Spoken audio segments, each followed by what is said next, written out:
Welcome, Australia.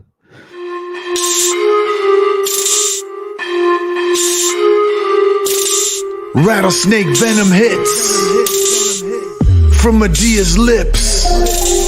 Dragon Queen, cup of fire. Black arrows darken the sky.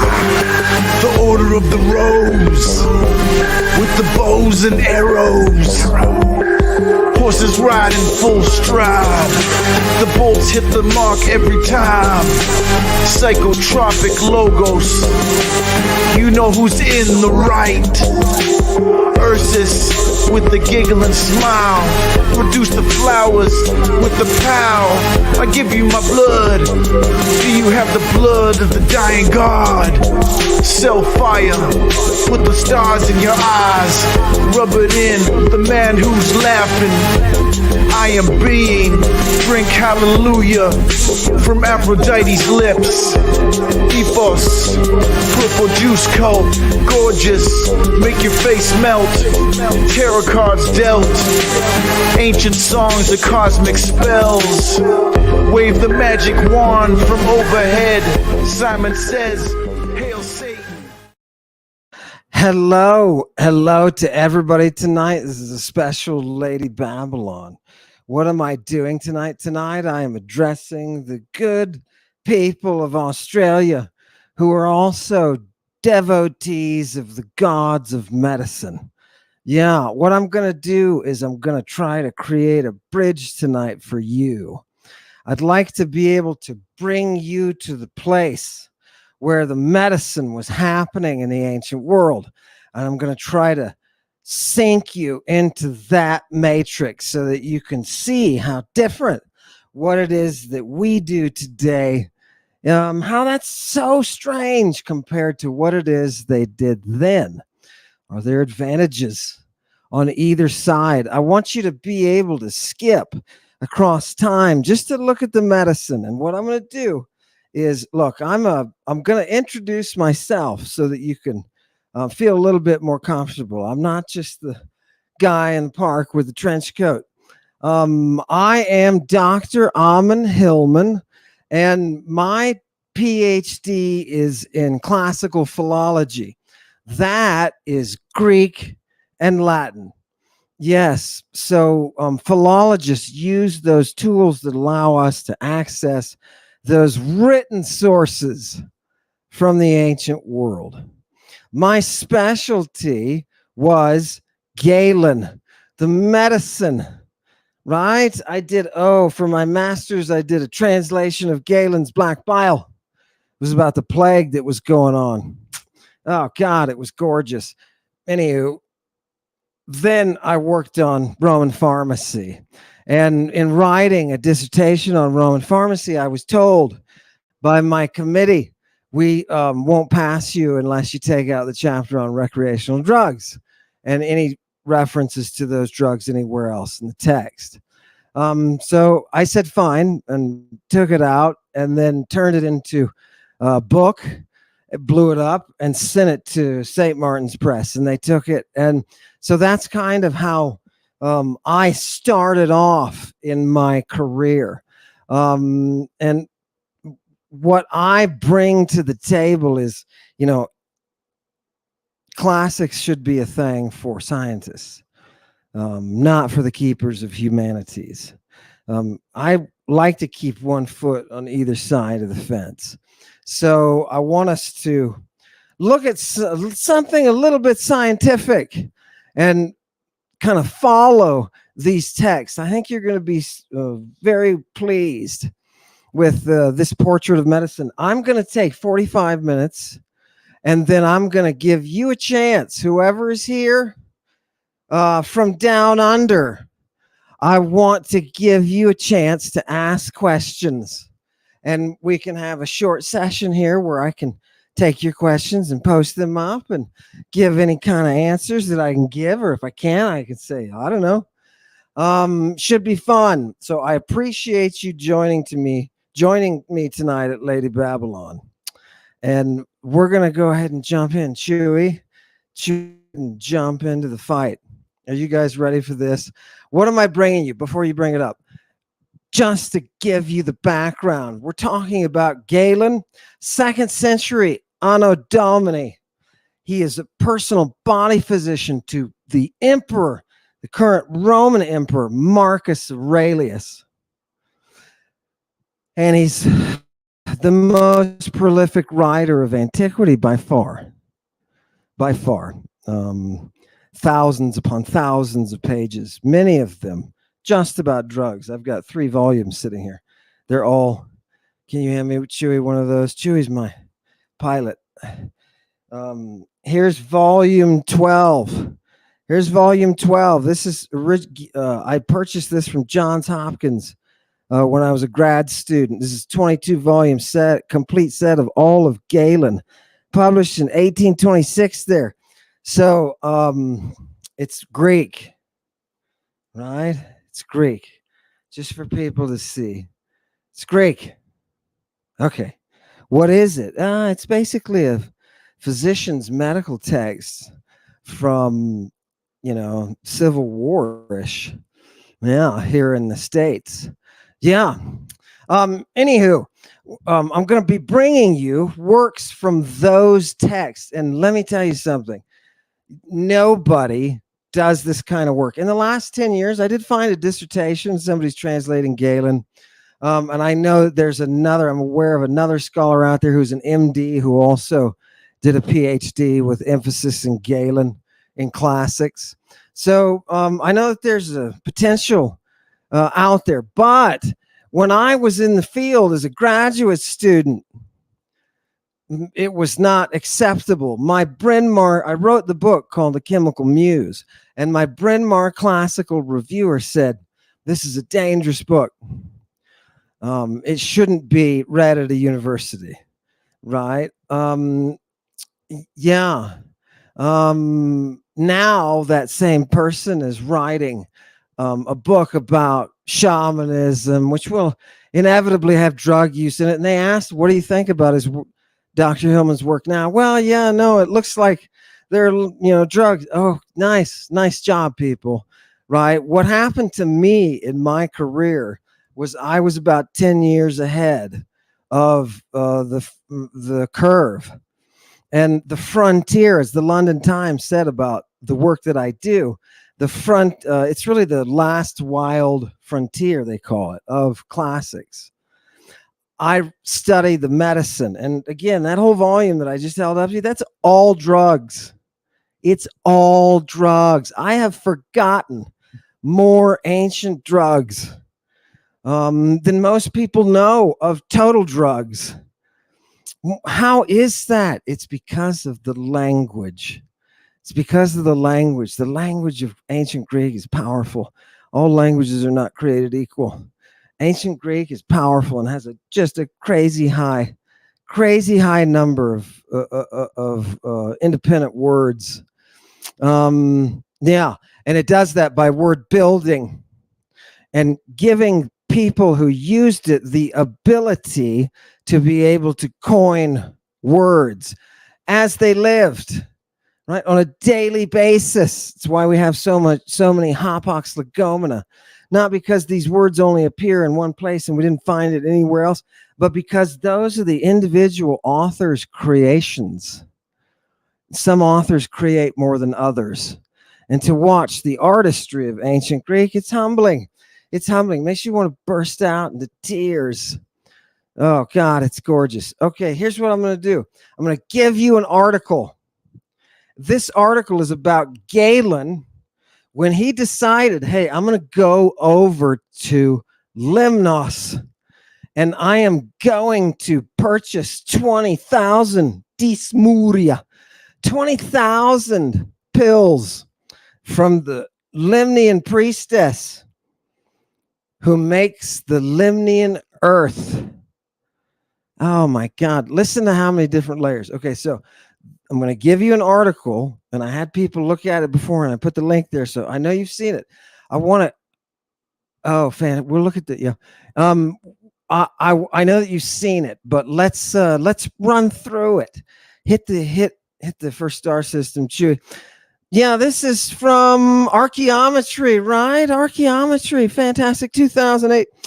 Accessing past beliefs and practices, the case of Lemnian Earth. Lemnian Earth is a drug very well known in antiquity, just a great reputation as a panacea. This thing does so much, it wards off poisons. It takes the negative side effects of those poisons that you've been using, and it turns it into a positivity. Wait, what? Yeah, they're talking about capacitating drugs. Oh my God. The tech here, the pharmacological tech is off the charts. Watch this. Yep, give me the next one, Chewy. Boom.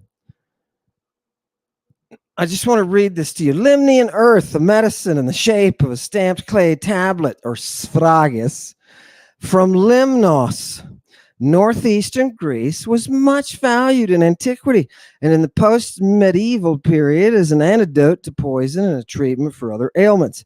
Although it was among the first archaeological materials to be subjected to chemical analysis in 1807, well, that was yesterday, there is still no clear understanding as to what made Lemnian Earth an effective medicine. We argue that Lemnian Earth, the artifact, was not the same as Lemnian Earth, the raw material. We suggest a composition for the artifact by scrutinizing the documentary evidence for its properties and by considering the geochemical processes that led to the formation of the raw material and the ritual relating to its extraction. Wait, what? You're going to talk about the ritual? Why? The study of the latter highlights the need for archaeological materials scientists to recognize, wait, what are these nerds going to have to reckon with?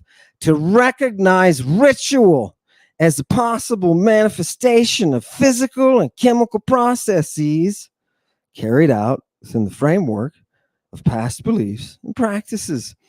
What do we have to do? You can take it down. What do we have to do? We have to consider that these drugs are being used and they're being prepped. They're being made in environments that are cult. We have to understand there's history here. There's context, right? We can have lists of all the drugs that they're using and their rights. We can have those. We do. But what we don't have is that environment, that authentic, antique environment. This is late Bronze Age. I want you to be thinking, where's all this tech coming from? It's coming from women with arrow poisons. And they're dangerous, you know what I mean? And we've got a technology that's developed of dote and antidote. This is a late Bronze Age. Oh God, like 1200 BC, right? Forget the E. 1200 BC. And what happens? The drug knowledge goes through the roof. And we even have particular individuals historically that are noted as the craftsmen that pioneered the field. And a lot of them are called witches, right? The most famous of which is Medea. And she was known for having just a phenomenal, amazing pharmacological knowledge. And she developed rites where she would Christ herself and then turn an entire community into a psychedelic dance. Oh my God, it was Bacchic reality. This Lemnian Earth that Galen is looking for, this Lemnian Earth is part of this tradition. There is a priestess there, right? There's a priestess there. And it's only through her that we get this once in a year supply of drugs. She only does it once a year. Yeah, and they make the drug. It's got her seal on it. It puts her seal on it because, for those of you who don't know, if I'm living in the 2nd century and I need to go buy some drugs because I just went to see my doctor, and my doctor said, "Hey, you need some drugs." Why are they always throwing drugs at me? It's just like today, isn't it? No, not quite, because back then it's the balance of the individual that you're looking to maintain. right? So everything in my environment that I use in these compound drugs, and when I say compound, I'm talking 20, 30, 40, 50. The Mithridatics have 50 to 65, somewhere in that range, right? Ingredients, different ingredients. And these are all plants, animal products. I've seen things used. Oh my God. Today we're going to look at the grime that you can scrape off a boy wrestler's skin. Do you know that stuff's a drug? Wow, fantastic. Let's go. Oh, is it babies? That's somebody from the satanic congregation. Yes, because they want me to note, I think, that baby blood was used as well as medicine. Yeah, fantastic. Yeah, interesting. Let's go to the next one. Boom. And so this is the introduction. Lemnian Earth, from Lemnos to the northern Aegean, was a medicine famed from classical antiquity to post-medieval times. Hit the next one. We already got that. Go. Chewy, we're off. 1 star system behind. Here we go. Are you ready? Eustathius, in his 12th century, Anno Domini commentari ad, his commentary on Homer's Iliad, right? He notes that the priests of the metalsmith god Hephaestus were healing those who had been bitten by snakes. Now he gives the Greek here. Thank you. Thank you for this very much, Jeb. I guess this is hoi tu Hephaistu hieres. Those are those priestesses or those priests of Hephaestus. And who are these other one? Etherapeon. Do you see the verb? The verb's right there on the third line down. Etherapeon. From therapeo. That's where we get our word therapy in Anglo-Saxon barbarism, right? We had to steal it from them because we're too stupid to think it up for ourselves. Thank you, Mother Greek. Thank you very much. Yes, yes. All languages are not created equal. You know, it's a shame. It turns out you are who you are because of the language that you speak. Can you believe that? Are we capacitating people? Yeah, with the Greek. This is wonderful. Let's go to the next one, please. Boom. Yeah. No, wait, did we do that? Yeah. Yeah. Okay, here, I want to keep pointing out that we still need that one. Take that rediscovering medicine down for a second. I want everybody to see, what is it? What is it that they treat these priests of Hephaestus? What is it literally? I don't want any theories. I don't want any ideas. I want to see, what is it they're actually treating? And it's that last word, ophiodactus. Those who are ophiodactic, bring it up. You know how this works. Ladies and gentlemen, this is what you're seeing below me is the Oxford lexicon for Greek, ancient Greek. So what we have here is a word and then a whole bunch of different sources that use the word. And what you can do with this type of lexicon is you can track the history of the word, because word meaning drifts over time. Your context determines what that word is going to mean. And if you don't know different styles and different periods and different lexica, you're in trouble. That's what reading these ancient texts does for you. It creates in your mind a history of where the Greek was. Well, look at this word, office. What are these people who are in need of treatment? They're office something. What is an office? Oh, serpent. And stop.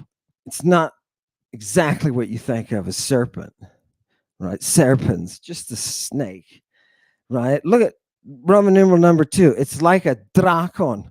There's another word for snake. Yeah, there's another word for snake. Different kinds of snakes. The ophis. What is the best example of the ophis? The ophis was in the garden. The ophis is the one who opens the eyes. Yeah, gives access to that fruit. Look here. Also constellation. That's nice. Nice. We've got a lot of, whenever we get old Bronze Age religion, and remember, there's no distinction between religion and medicine. There's no distinction. All right. Okay, good. good. And you have to understand the connection to the natural. You have to understand the connection to these are polytheistic nature lovers.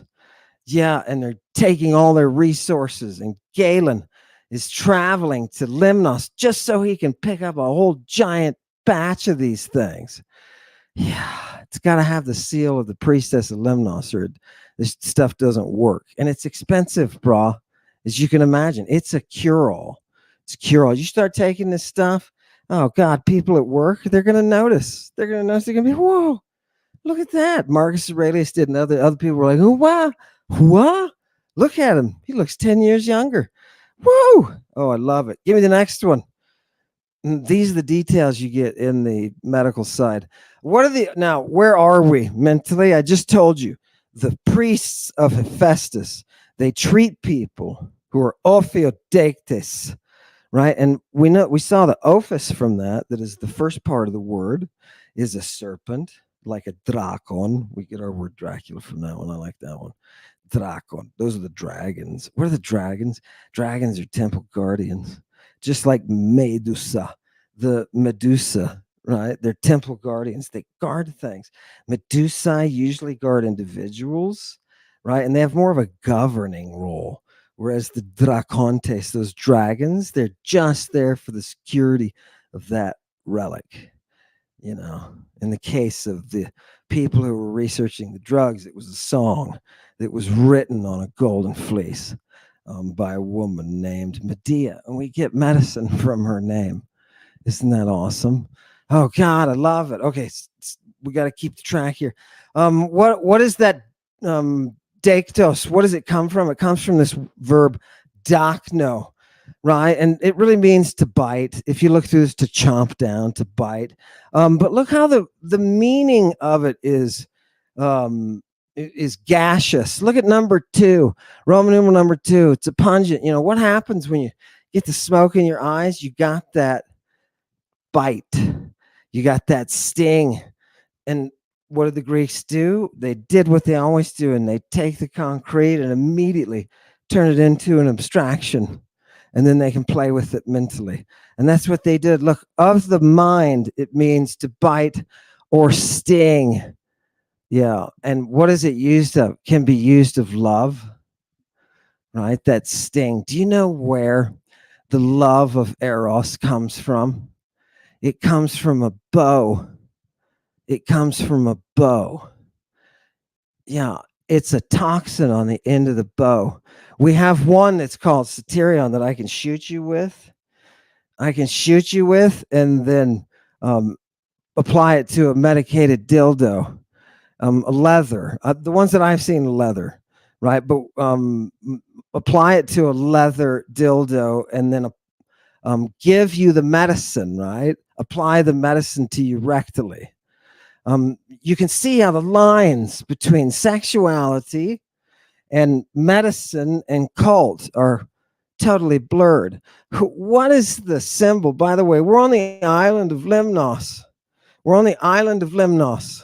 And what do you find there on the island of Lemnos? It's the god Priapus, baby. It's the god Priapus, this old Pelasgian god. He's the god of the erection. Yeah, the Romans rub his statue's phallus for the sake of luck. Right? And when I say luck, I mean marital luck. Now, is this medicine that we're talking about? Yes. If you want to treat depression like they did in antiquity, and you say, well, did they use a whole bunch of drugs? Yeah, they did. But they did it in a very, very strange way. You can induce states of mania for the well-being of the patient. Remember, ecstasis is a Greek concept. And what is the idea based on the word? It's a yanking out of yourself from your location. It's literally what it is. It's a transfer of your consciousness to a place that's outside of yourself so that you can look at the person who is you. That's what it says on the top of the temple of Apollo. He's the oracular divinity. It says, know yourself. Know yourself. And how can you do that? You do that with oracular mirror magic. And yes, it involved a whole bunch of drugs and a whole bunch of rites. The drug that Galen is purchasing to the tune of 20,000 of these things, he's doing it specifically via the priestess, because it's her line that preserves the scientific knowledge of how to prep the drug. It's pretty complex. Let's go on. By the way, for those of you who think everybody who lived before you did was a dummy, you got another thing coming. Let's go to the next one. Look at this. What is it we're all looking for? We're all looking for oestrus. Oestrus. Notice the sigma tau rho root, or STR in English. Sigma tau rho. You're going to see this. Gadfly. It's a gadfly. Oh, okay. A gadfly. Look at definition number 2 under Roman numeral number 2. Any vehement desire, insane passion. You see what we're doing? We're taking the concrete and we're creating the abstract. And then the abstract has its own vocabulary. If you keep reading, you're going to find it means madness and frenzy. Madness and frenzy. Madness and frenzy. Let's go up. Whoop, go ahead. Flash that up. Chewy wants to mesmerize. Look at that. Oh, look at that. Now, you know, if you were a horse and you got bitten by Mr. Gadfly, you know that it's going to induce a certain response. This is where we get the word estrus from. Estrus from. Yeah, estrus. Do you understand the impulse now that is the oestrus? And how do you create this impulse? You do, I just told you, you do it with arrows and arrow poison. Give me the next one. Give me the next one. Yeah, the cup of Babylon indeed. Right? It is technically. Love it. Give me the next one. What are we thinking about when we're thinking about this oestrus and this mania that comes from the arrow poison? Here's the name Eos. I just want you to notice in Greek, Eos. What does it mean? It means arrow. It means arrow. Now give me this next one.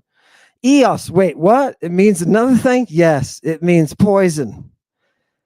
As of serpents. One of the, no, not one of, the most, leave that up for a second, Chewy. The most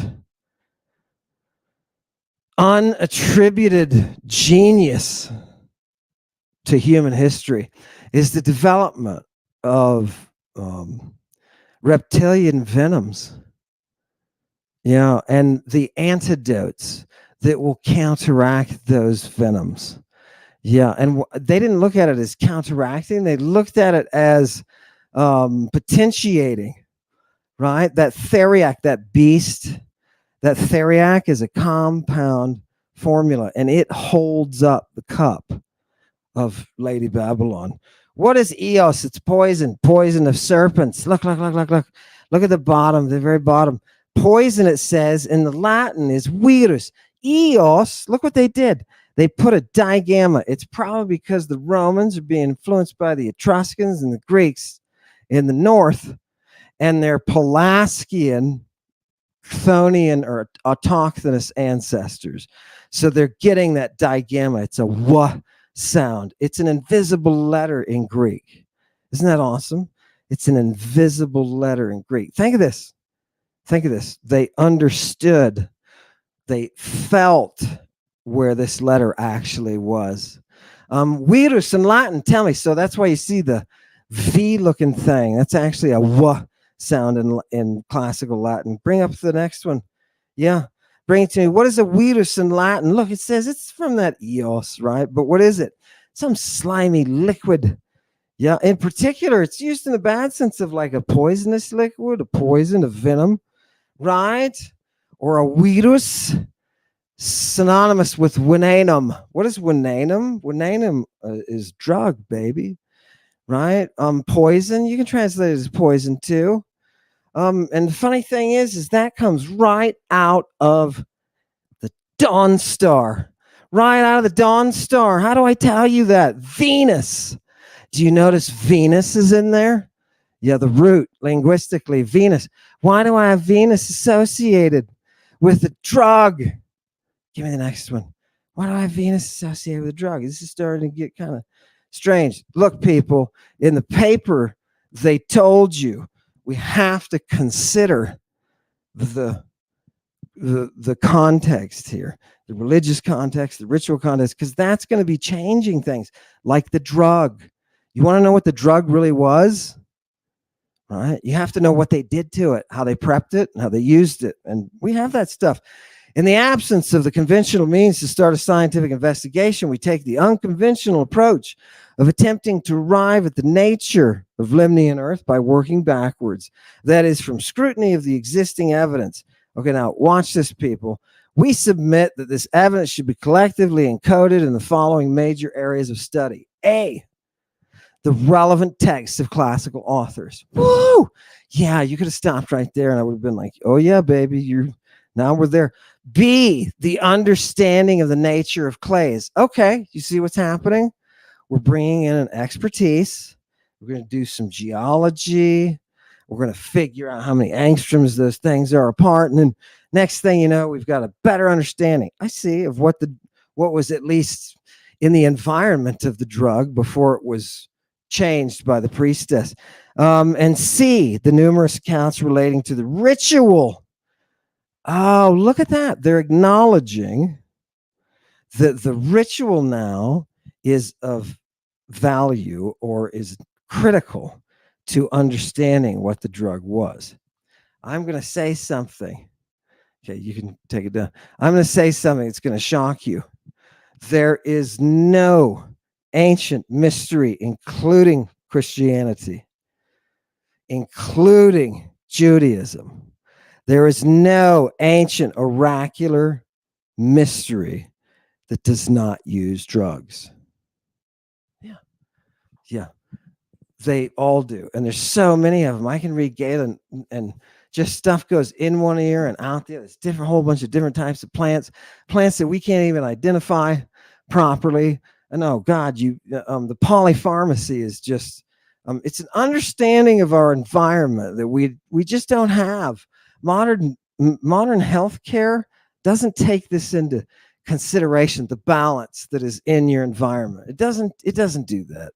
Let's go to the next one. Chewy, this is fantastic. We got to hurry up and bring the devil. Are you ready for this? Okay, here.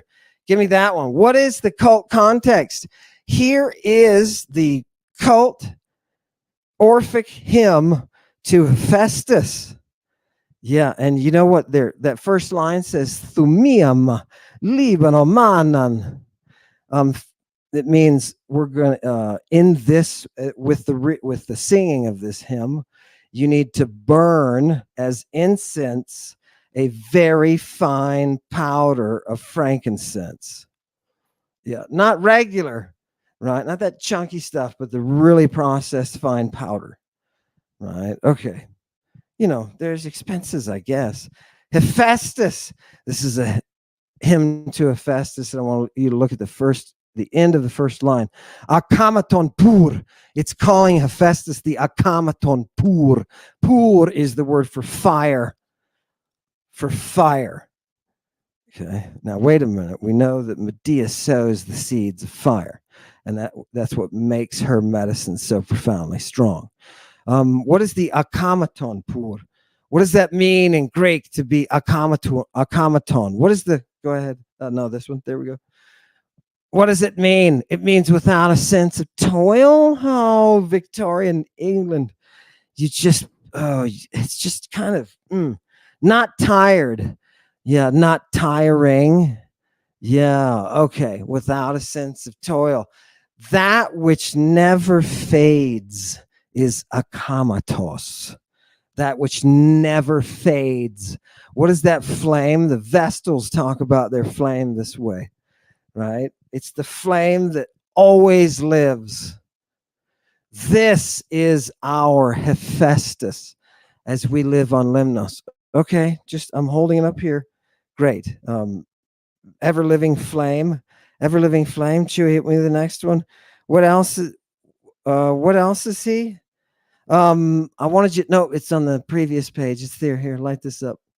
What else is he? He's phosphore or phosphoros. And who is that? Who is that? Phosphorus is Lucifer, the bringer of light. And he is part, for those of you who have not met Satan, he is part of a much older pre-Christian, pre-monist. It's before Judaism, right? It's coming out during the Bronze Age. And what they're doing is they're worshiping sun and moon and earth, and the stars are the powers, right? The stars are the powers. And within this religion, you have a title of she who understands those drugs best. And she is the Medwa, or the granddaughter of the sun. Okay. So, all right. And I want people to be thanking. So, Phosphorus, he's a guardian. He's a guardian. He is that morning star. Remember Venus that we were talking about before? Right? It's right. Okay. So, wait. We want to get to the science, don't we? Let's keep going. We need to get to the science. Boom. No, it's okay. Go to that one. Boom. Fantastic. I wanted you to see here. Oh, yeah, bringing to light and all that. And oh, look, the name of an eye salve. Isn't that interesting? By the way, Christing means to apply a substance to somebody's eyes that causes you to enter a state of mania. You love it. A lot of eye stuff here. Keep going. We need to mosey along because people need good time here. What is the God that we worship? So our authors, our scientifically inclined authors, in their archaeometry journal, archaeometry, said that we need to maintain, to find out what was in those things, what was in those clays and earths that they were using, right? Well, and we need to appreciate the cult in order to do that. Well, this is the cult name for Hephaestus, technodiaitos. And look, they give it the one example is what I just showed you from the Orphic hymn to Hephaestus, right? This is one of those hapax legomena. Right? It's only going to appear once because that author is pulling from the air this concept. What is technodiaitos? Techno is from techne, which is the word for art or skill or science. Science. And diaitos is your diet. It is your regimen. It is your way of life. So the way of life of our divinity, our Lemnian God, is a way of techne, of skill and precision. When you have to make calculations, you're functioning within a techne. So what is this? This is a big sign that says, hey, this guild, these people are educated as hell, right? And we've got to be careful of what they're doing. The greatest physician in all of Rome is Galen. And he's going to this Lemnian priestess. He doesn't know how to do this process. He doesn't know what it's about. All he knows is it only works if she does it. Otherwise, it doesn't work. And stuff is being faked. And Galen talks about that constantly. The drug market in Rome, lots of fakes. And so doctors develop stamps, seals, impressions that you can put into a pill. And people can see it and say, oh, this obviously belongs to Dr. So-and-so. He's reputable. So we can use this one. Galen still doesn't have that knowledge that the priesthood does. So we're talking about technical crafts, these medical guilds, these medical priesthoods, these medical temples. It's where all of the basic knowledge is, the anatomy, what we would call physiology, anything to do with growth, anything to do with any of the botany brought into the pharmacology, all of that stuff. These medical guilds, priesthoods really is what they are. They're the ones who are kind of shouldering the burden of all the knowledge. Yeah, it's fantastic. Give me the next one. Whew, let's go sail. I'm going to take a few more than 5 more minutes. I'm probably taking another 15. But here, um, to paraphrase Renfrew's comments on cognitive archaeology, to access past ways of thought via the means of proper scientific inquiry, one does not need to rely solely on methods of scientific analysis, but rather on the explicit nature of the reasoning that sustains it. In this paper, we build a case for the nature of Lemnian Earth as an ancient medicine, not on testing or analysis of a sample, because we're not going to have any of the originals, right? But rather on the basis of reasoning out of the evidence available. In so doing, we arrive at a composition for Lemnian Earth and the active ingredient within by examining the evidence and focusing on the ritual of its extraction. Is the ritual a covert form of both a geochemical process and deliberate ah, beneficiation? Right now, unfortunately, what you're seeing is that's an invasion of church, right? It wasn't that they were turning it, they were, yeah. One of the weaknesses of this article is that it takes the entire history of the drug. And you have to realize that things are different when the classical priesthoods break down and are replaced. They're forbidden and then replaced. The knowledge is lost. So if you're going to talk about anything post-classical, you're going to be, it's no wonder that you find this stuff doesn't actually work, because you're using that corrupted pool of knowledge. Yeah, and no, if we're going to have the stuff that works, that sample that actually works, that has that ancient reputation of being such a great drug, we're going to have to go all the way back to the one that the Lemnian priestesses produced. That's what we're going to have to do. Give me the next one, Chewy. And it's not that hard to do that. Yeah. Believe that the sacred earth, blah, blah. The alum, oh, here, look at the bottom. The alum bearing waters of the spring derived, right? So what happens? He says the ritual of the extraction of this clay and of the creation, the ritual of the creation of this Lemnian earth, right? And manual processing imparted with divine blessing, whatever, it's off. What a procedure, part natural, part man-made, that was carried out successfully on a set of days, year in, year out. This involved the redirecting of the waters of the nearby spring over the pit from which the earth was being extracted, right? Yeah. The redirection was carried out deliberately in the course of a year. The pit on its own would have provided no more than a clay used for potting, lowest grade, or a clay, blah, blah, blah, with those different constituents in it. And he gets down to, he says, the alum-bearing waters of the spring, derived from alunite-rich rock below, would have been absorbed by the clay, enriching it into alum, which we believe to have been the special ingredient. Now, notice. Now, go ahead and take it down. Notice that he's concerned about what is the one ingredient. What is the one thing, right? What is that one communion?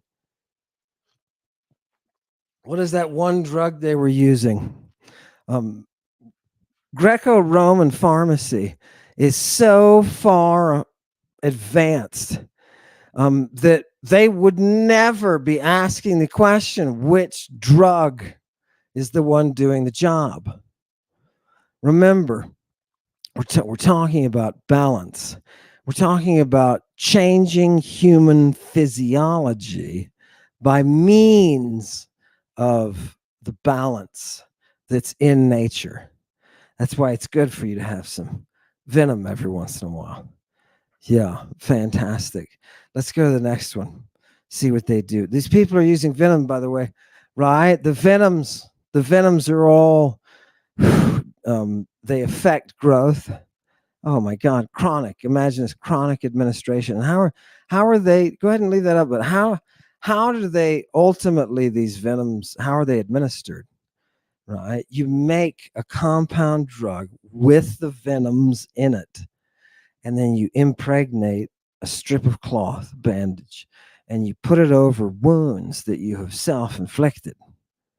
Isn't that nice? And you get a chronic administration of your venom-enriched formula. And yeah, it's to watch what it does to growth is amazing. It's amazing.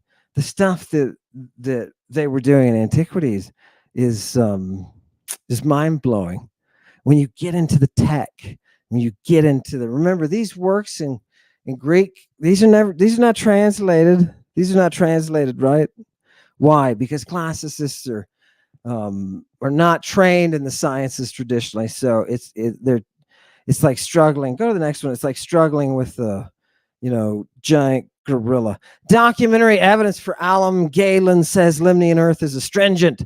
This is powerful evidence that the alum is a significant component of Lemnian Earth, as there are very few potential astringent substances. So look, what is he doing? He's interpreting. Let's just see what the source says.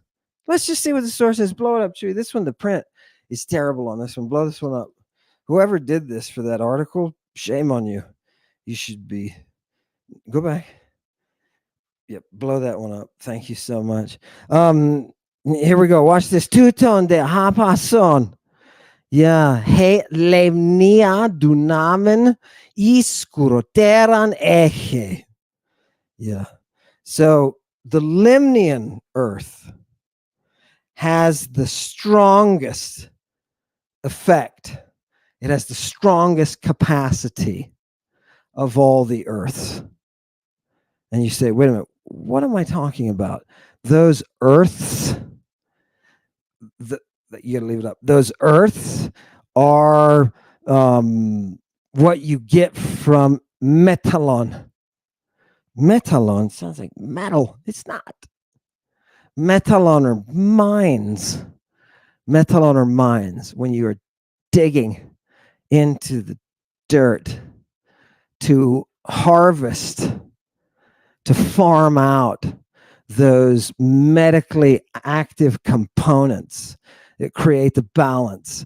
Those things, you're creating earths. And the Lemnian form, taken at this one time a year by the same priestess, right, or the same priestly line, I should say, that this is the stuff that really works. And you're going to want to say, oh, it's one thing, it's one ingredient, because that's how our medicine and pharmacy, that's how they're oriented. What's the one drug? Right? No, the thing compounds here. And he says, what else does he say? He says it's got a styptic power in it. It's got a styptic power in it. Go to the next one. This is what that word styptic is coming from. It comes from this Greek word stupsis, which means a contraction. It's astringent, causes you to stop bleeding, right? Causes you to stop bleeding. And dying. Now, wait a minute. Is dying medicine? Yes. In antiquity, dying is medicine. All you Baptists out there who have been dyed in the purple and have been to the death and the resurrection. Those of you who have been there know what I'm talking about. You've taken that thalassemon, that death-inducing drugs. Wait a minute. You mean they even had death inducers? Yes. Why? Because when you put somebody into a death state under the right conditions and you bring them back using the proper eidola, the proper images, we get idolatry in English from that. When you have the proper images, you can give somebody a new life. How's that?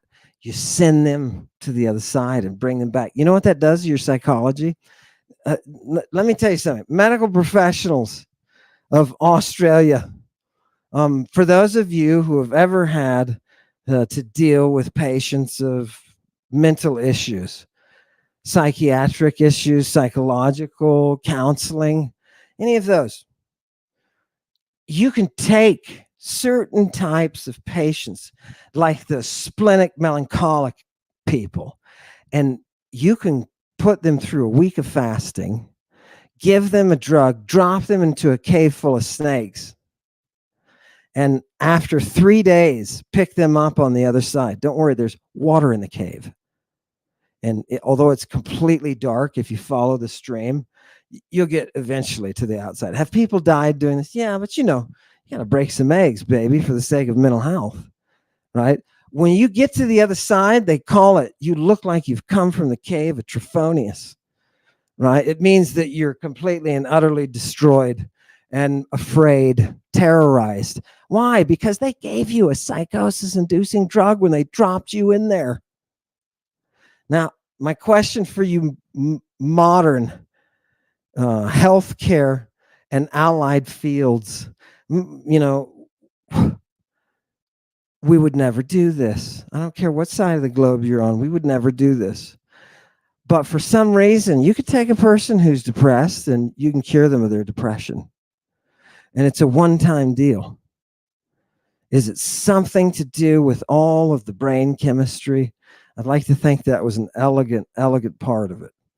Yeah. But hey, it may be fun too. Maybe you've got some people you counsel, or you've got some patients who would be well served by getting dropped into a cave full of snakes after taking psychotropics. Yeah, it may. Now, the other one I did read, Galen was talking about one of the cures for a type of, I guess the best way to call it would be manic depression, involves intercourse, right? Drugs and intercourse, which you never think about that either, right? But at what point, what they're doing is they're working with the brain, right? And at what point do you stop and say, okay, what are the drugs that they're using? What are the effects that they're having on the brain? And how does the sex act that's involved, how does that sex act reset the brain as well? Is there something that your brain is doing while orgasming that is different, and those drugs are affecting it in some way, and that's going to cure your depression, right? We're cleansing ourselves. They're looked at as purifications. And you'd be surprised at all the mental health care that ancient physicians are wrapped up in. You'd be really surprised at all the mental health care drugs. Amazing, beautiful stuff. Let's go back. Oh God. Yeah, I'm on a little bit of a extra roll, but I'm going to give you everything. Look at this. Galen makes it clear that Lemnian Earth should not be washed more than once. I'll just tell you that really quick. He says, look, the other stuff, you got to wash it a couple of times, right? 2 to 3 times, he says. But the stuff that is already prepared by the priestess, don't touch it. Don't do that, right? You're going to alter it. And the author of the article makes some conclusions about, well, what this means. It must mean there's a soluble component that's being washed out of it, right? Okay, well, that's nice. There's a possibility. Yeah, great observation. Sure. And altered rocks that are red. Oh, now he's going to start talking about what are the other ones. Look, we get allanite.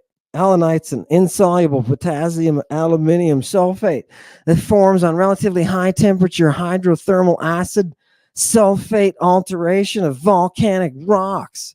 Oh my God. That is perhaps the nerdiest thing I've ever heard in my life. But that's great science, people. This paper, this is trying to track down, the two authors, they're trying to really track down what is it in the substance.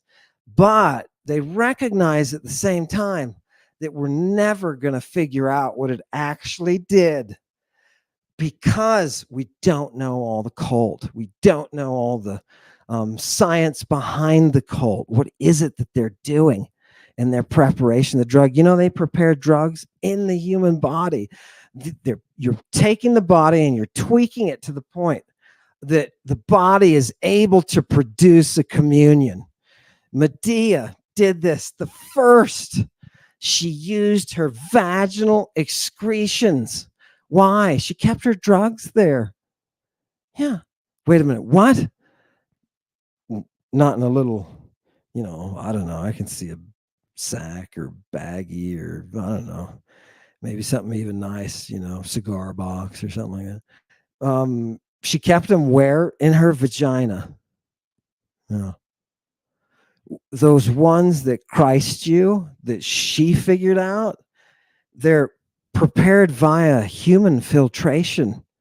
She used her vagina as a factory. One author, Flaccus, calls it a, it's not really a factory, it's the means, the black box that you can put something in that creates something else, right? It's that mortar from the mortar and pestle, right? That's how he phrases it for her vagina, right? And she's not the only one. We have examples of vaginal drugs. We have others, in especially in the oracular tradition with like the god Apollo.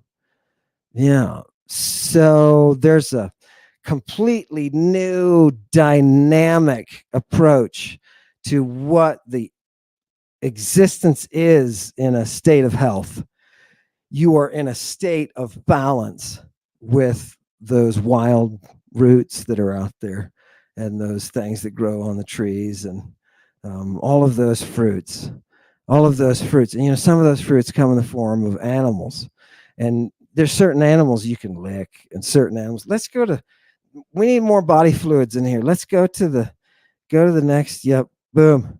Alum. Look, he's just going to talk about alum. That's great. Let's keep going because I don't want to keep holding people too long. Okay, breakthrough. Keep going. This is what we're concerning people. Ultimately, it just comes down. The paper says, is it alum? Is it kaolin? Is it montmorillonite? Is it hematite? Keep going. Yeah. Lemnian Earth appears to have been first recognized as a pigment, but not as a medicine. Oh, so what do the authors do? They go back to as many references as they can. They can't to the drug or to the substance that's ultimately used as a drug or medicine, and they can't penetrate into the cult, so they can't see those seeds of fire, right? So we have a combo here. Okay, we're just going to throw those out. It may have something to do with one of these substances, right? Right. Okay. And he says at once it's called miltos, right? And that's the dye. Okay, we're dyers. We're religious dyers who are able to cross a quantum barrier, yeah, to the other side. I get it. Okay, kind of makes sense. We've got wheat rust in there. I just wanted you to see that red wheat rust and Robigo. And then all of a sudden we start talking about, is this medicine? Yes, but we're talking about drugs that can be used to enchant. And you say to yourself, what? Now, if you've ever been a counselor or psychologist, psychiatrist, say you're a psychiatrist and you've given drugs, you've given out your prescription to somebody, what you are doing is you are enchanting that person. You're putting them into a state that they're not normally going to be in. Right now, they looked at it positively in antiquity. They looked at it as you are taking away the pain and you are replacing it with an artificial but naturally embedded power. And that's namely those drugs. Go, give me the next one. Oh, God, look at this. People, our word for toxic, by the way, comes from toxelma.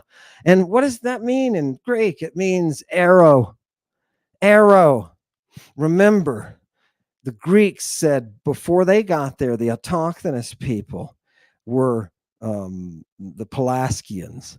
And these are horse cultures that developed ultimately those poisons that the Scythians then push and use, right? Medea has 12 Scythian assistants who are known for their drug knowledge as well.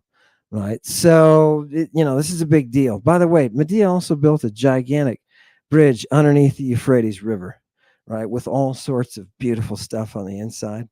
So if you think you know better, you don't. You don't. You know what I mean? You can't. How can you get more beautiful than that? Let's keep going. Boom. Conclusion. In this paper, we offer the bulk composition of Lemnian Earth, the medicine, as being essentially a clay consisting approximately 40%. 35%, 20%, and 5%. Now, how closer are we to anything historically. Do you see how this type of research is difficult? Because what have we really learned? Okay, all it gives us is like a shadow of what the ingredients may have contained. Right? Notice I said contained, not what they were, what they contained. In the processing, what is she doing in the processing of this drug? And that's the problem. That you have to go to the cult to be able to penetrate, to get those answers. Give me the next one. Boom. Yeah, this the ritual of extraction at the bottom provided a means for concentrating both clay and soluble minerals. Okay, so all of that brings us to that conclusion, right? That there's got to be something that they're doing in the process. We don't know all the details. We know we don't, because people like Galen didn't, right? And so they're keeping this within their guild. Yeah, so it's not, I don't know if it was that, if it really matters that we got. No, we don't need to see that. Go to this one, please. Nope, this one. I'm going to hurry up here. Now, here in the end, I want to, so we have that paper, and I want to introduce you to just a couple of ideas that are in the environment of the cult that you may not have picked up on, but certainly would influence how we're looking at the manufacture and use of these drugs. Konisalos. What is konisalos? It's a cloud of dust, right? But it's also that mixed oil and sweat on wrestlers. And that stuff is potent, man. You make some potent drugs out of that. Look at number 3. It's also a demon of the same class as Priapus. Now, wait a minute, and you're going to say, oh, you're going to feel your modern world kind of breaking down. What do they mean? It's a demon. It's a demon. A daimon is a power. A gospel is what a drug does. Yeah. An evangelion, a gospel? Are you kidding me? The word before the Christians, way later than Jesus started referring to it. You mean that meant the capacity of a drug compound? Yes, that's its gospel. It's what it does to save, to bring soteria, or salvation. You didn't think it was odd, did you, that Jesus is the old great physician, right? Because all of those Christs are, right? They're dealing with drugs. Now look at here at the bottom, a demon of the same class as Priapus. Priapus is the god on Lemnos with that giant erection. That giant erection. That's where we get our English term priapism. Yeah, they called it satiriosis in ancient. Both Greek and Latin use that. And it means that you've got a constant erection. Now, the physician said 7 days is as long as you can go this way, using these cult drugs. 7 days of sustained erection. Otherwise, they said people die. Which I don't know, maybe it was cardiac. I don't know what it was, but I can imagine that there's a stress on the system physiologically. You know what I mean? I'll let you healthcare people figure out what causes that. Somebody give me a response if you know it. And what is this konisalos? What is this this is the word that we were just looking up, right? The stuff that you scrape off of naked wrestlers, right? It's got the sand from your arena on them and everything. And what is this book this source that we're looking at? It is Hesychius, and he's an ancient lexicographer, and he's going to tell us, he's going to define it for us in Greek. So he says the konisalos is the koniortos. Thank you. Seriously? Okay. And what is that? It is skirtesis saturike. It's a dirty, amorous dance where heton inteta menonta aioida, where your genitalia are stretched out. Right? Right? Okay, wait a minute. Do I need that drug for this? It's all connected. Give me the next one. You're in the medicine, people, knee deep. Look at it. What is a koniortos? It's dust raised or stirred. Okay, it's dirt, but look at the bottom. A dirty fellow. That's the a dirty fellow. That's the Victorian way of saying that dirty dance that the konisalos does by shaking himself in a certain way to get you to be able to enter into the right. That's here. We've got it. Okay, fine.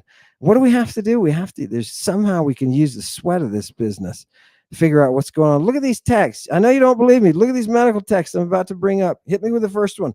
This is Galen, people, pure medicine. In this section, he's writing perihydrostos. What is that? Oh, it's a hydros. It's sweat. It's sweat. He went to great lengths to talk about medicinal varieties of sweat. Did you know that the people around you have sweat that can be used in the composition of medicines? Interesting. What about this one? What kind of substance is this? Periuru. Ooh, uron. Right? You guys are going to recognize that one, right? That's urine. I have never seen so many references to urine in my life as when I started reading Galen. That's also because they use urine as a method of diagnosis. So when you come to me and you're like, hey doc, I've got this thing going on, kind of dizzy, and first thing I say is, let me drink some urine. Yeah. So you drink your patient's urine, and the act of doing that allows you to use your mind to determine what the state of that ill balance is, right? So if your urine looks this way, if it smells this way, you can tell from the smell. Galen's big on smelling urine. He's big on smelling urine. He's always smelling urine. His patient's urine. Give me some urine. Right? But it's a way to diagnose because you're dealing with the natural.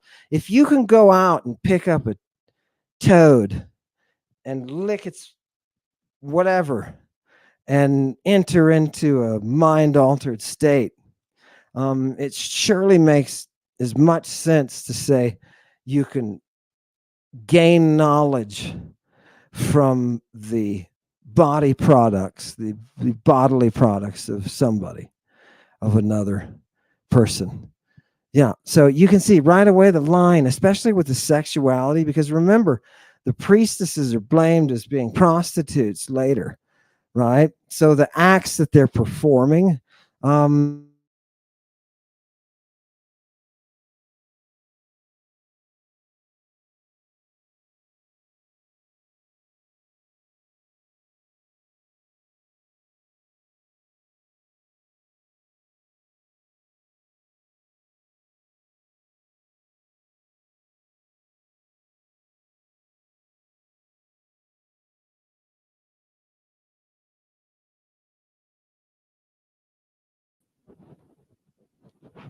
there we are, Chewy.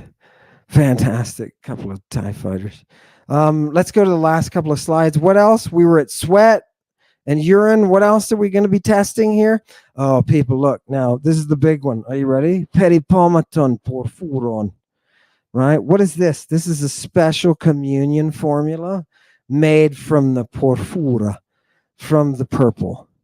Right? Oh, God. Right? You mean they drank that stuff they used to dye stuff with? Yeah. They did. And they also used it rectally and ocularly, right? Love it. Love it. It stains, by the way. Heracles' dogs all drank it and it stained their lips purple. Keep going. Dogs are another form of temple guardian. I know that only because they said that in antiquity, right? Oh, dragons and wolves, those are temple authorities. Look at this. What else do we need? We need spittle. Did you ever notice that Jesus was spitting in people's mouths and eyes, spitting on the ground, putting it in people's eyes? Right? Here it is, the spittle. Galen has an entire section in this one, at least in this one, treatise on the use of the spittles and what kind of different spittles do what. Remember, when you see these ancient physician / shaman represent, they're always doing crazy stuff with their own body fluids. Right? The masters of Greek democracy who were influenced by people to push the world towards what we call democracy. Those people were using drugs. Epimenides was using drugs. They took his skin off him when he was done, and they turned it into a relic. And the Spartan F Force watched it, guarded it. Keep going. Do we see how much drug use is going on? It's amazing. And finally, milks. And the strangest milk that I've seen, is the milk of the Parthenos. And in this treatise of Galen, he talks about what to put on the breasts of the Parthenos. He doesn't just call them, he doesn't use the word maston. He uses tithos, or tithon, which is a grape-like breast. It's a developing, kind of early puberty developing breast, right? And he talks about the milk from that and what it does and what it looks like.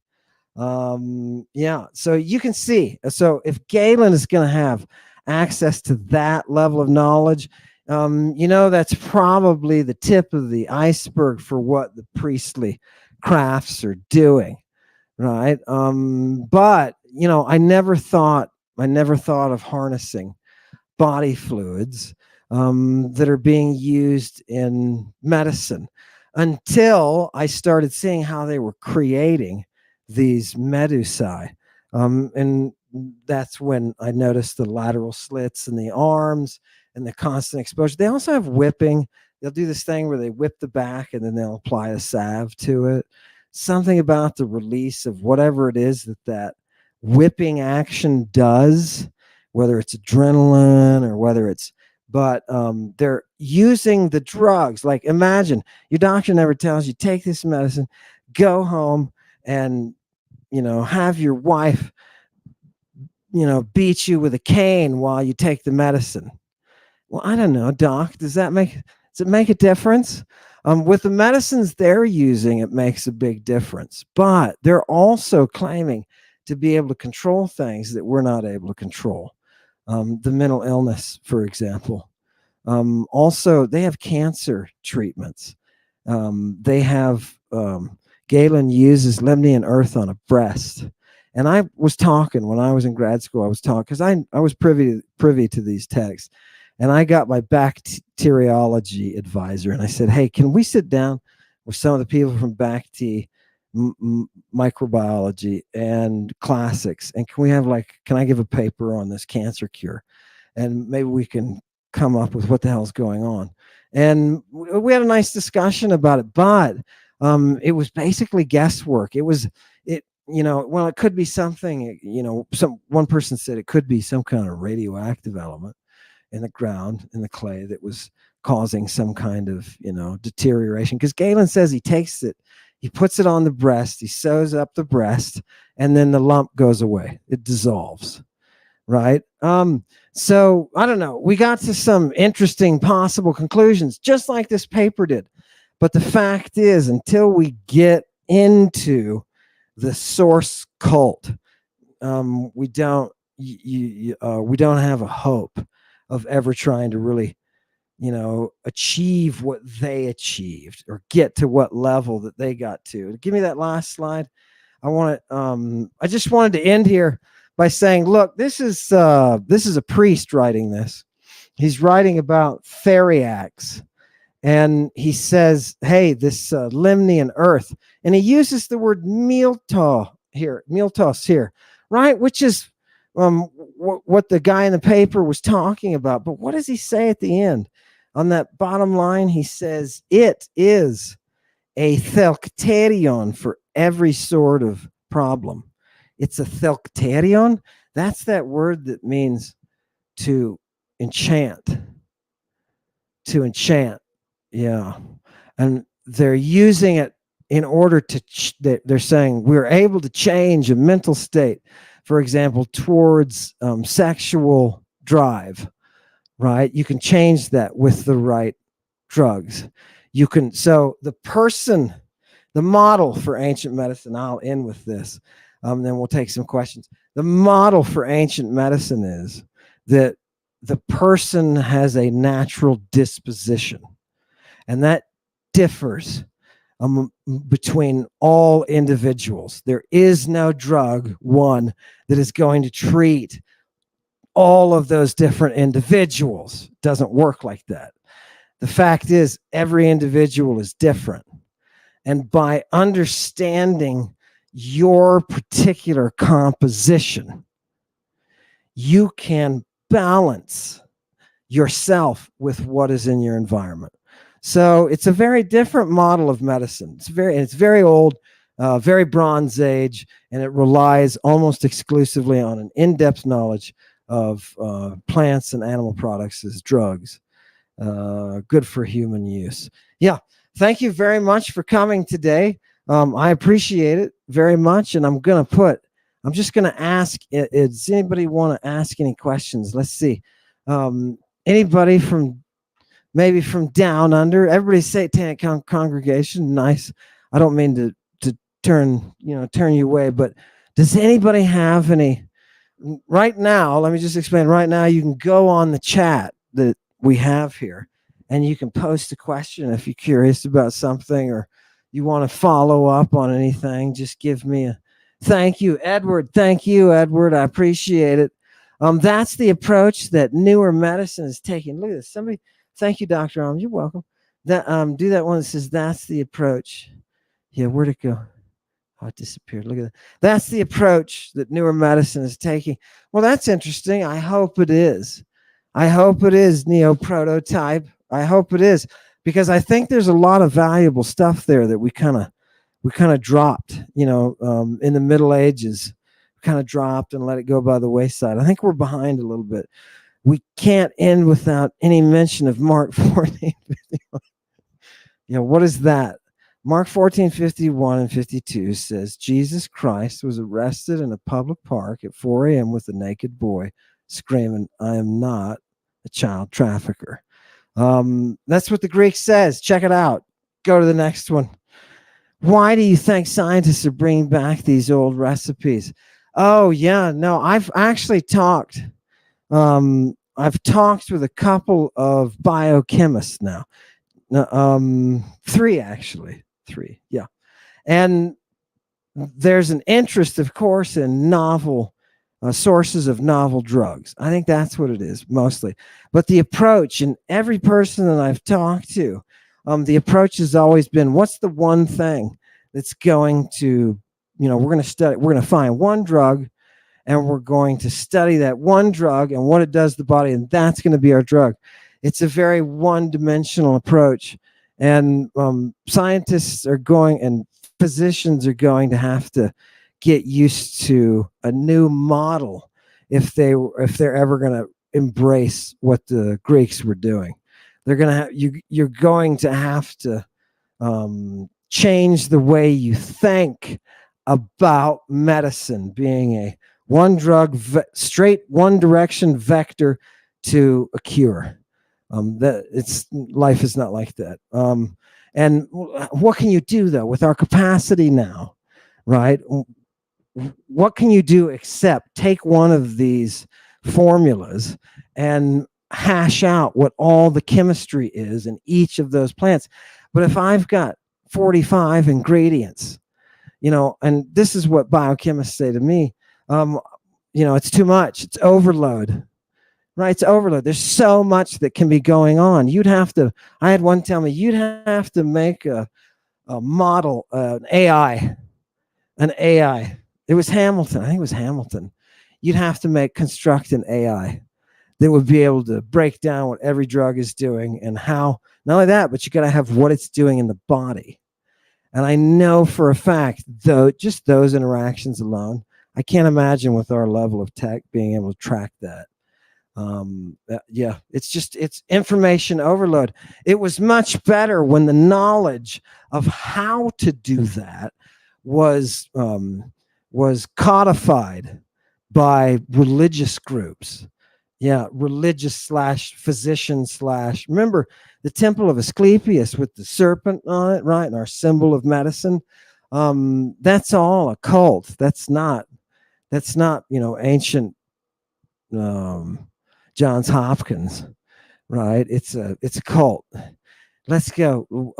Question: could we cover the counterfeit drugs more? I think it would be interesting to understand how they grifted in comparison for the real deal. That's a great question, Carrie. That's a great question.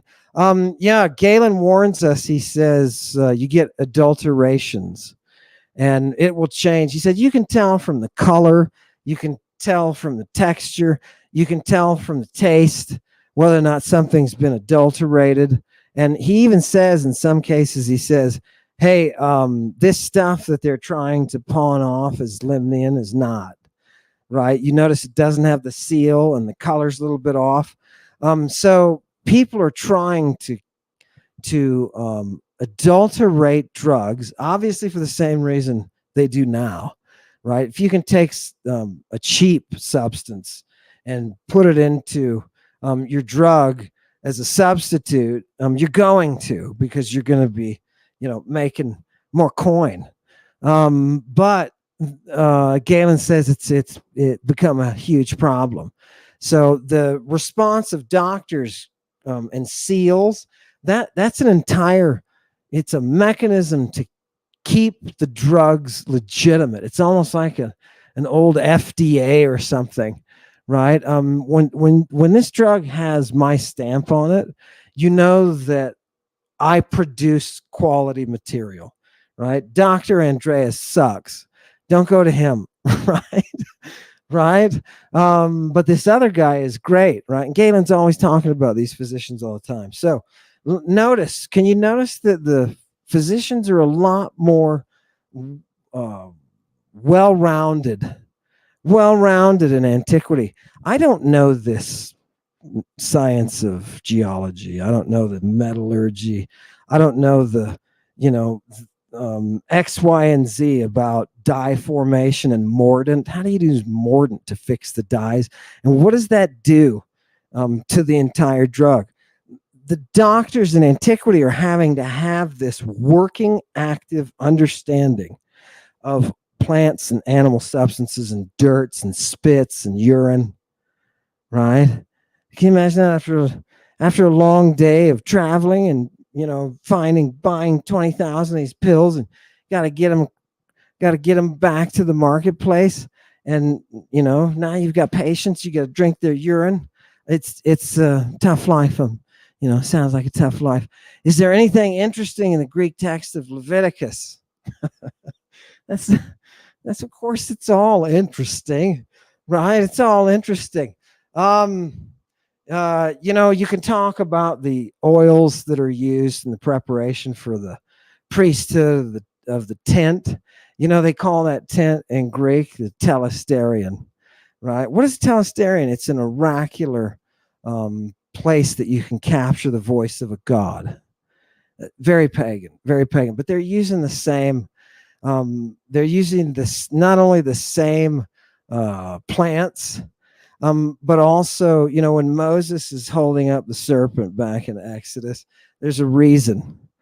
There's a reason. Remember those priests of Hephaestus who are that unquenchable fire, right? They hold up the snake. They hold up the snake, right? The Egyptians know about the craft as well, right? They do. They have their own traditions. And to be honest, their medical traditions suck compared to the Greek. The Ebers Papyrus is garbage compared to the Greek. And it's not because, the people were not smart. The Egyptians were dummies or anything. It's a fact that the language that they use is hindering their capacity for abstract thinking.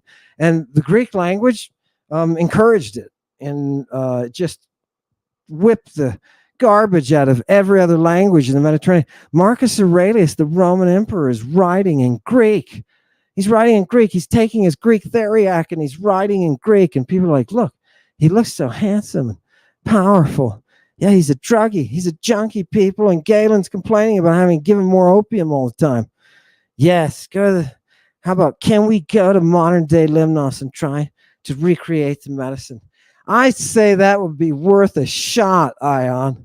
I would. I'd say that would be, and somebody is going to be intrepid and try to go all the way.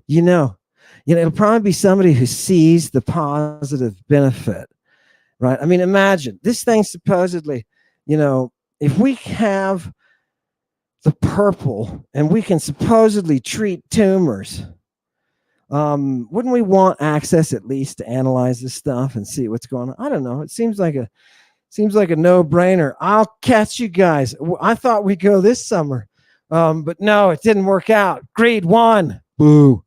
Let's go to the next one. When did Galen live? 2nd century, Anno Domini, during the reign of Marcus Aurelius and a little bit thereafter. Yeah, he was Commodus's physician too. He kind of thought Commodus was a moron. Yeah, love it. Go to the next one. Okay, give me one comment here. Here, how about, yeah. Ooh, look at that. I know someone who tried to suck the venom out of a snake bite of a child. Are they a vampire? My God, man. Are they a vampire? Speaking of vampires, that's a very Greek thing. That's right. Drakon, the order of the dragon, is a Greek concept, right? Drakon. What is that? Drakon. That's that power. That's that guardianship. And the funny thing is, when you are, listen, this is what I find is neat. Maybe, is there a medical application for this? I don't know. But medically, it's interesting to think about. When I am on that wave of the communion and I've had the drug, I've had the theriac, and I've had with it the thanasimoi, the death inducers, that death state inducer. When I've got those drugs on board, I get a thirst for blood and a taste for flesh. I get a thirst for blood and a taste for flesh. I've seen rites that use baby blood. I've seen it. They were Christian sects. I was looking at early Christian sects and the stuff that they did. There's a lot of stuff going on, man. And you can never draw a line between what's the religion and what's the medicine. Yep. Okay. I think we'll call it. Cerberus, get that off there. Get that off. Satanic congregation, thank you for that. Thank you for showing up. To all of our friends in Australia who are looking at modern medicine and its approaches as being insufficient. I think those professional physicians in antiquity, those midwives, all of those pharmacologists, I think they would say the same thing.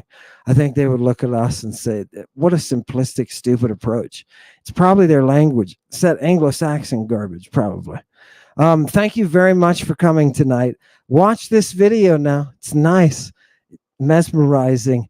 Hit it, Chewy. Hail Satan. Teenage Mutant Ninja Turtle shell. Magic even stronger than the drugs to sell. Are the songs, the magic fleece. Darkness through dreams. An animal skin with the song of the queen. Written there with magic ink. Guarded by a dragon in the grave of Mars on the east side of the Black Sea. Dragon venom from the god with horns.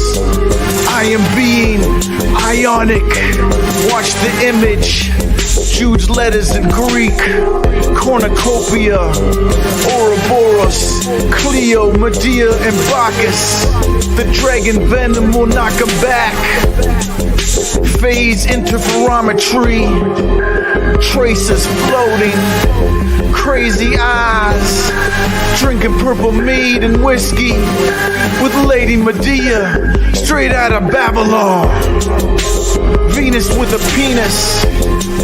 Gold horns of Alexander. Hit you with the Mandelbrot set on the DMT. Way up the elemental P's. Slang what words really mean. Dragon venom of darkest dreams.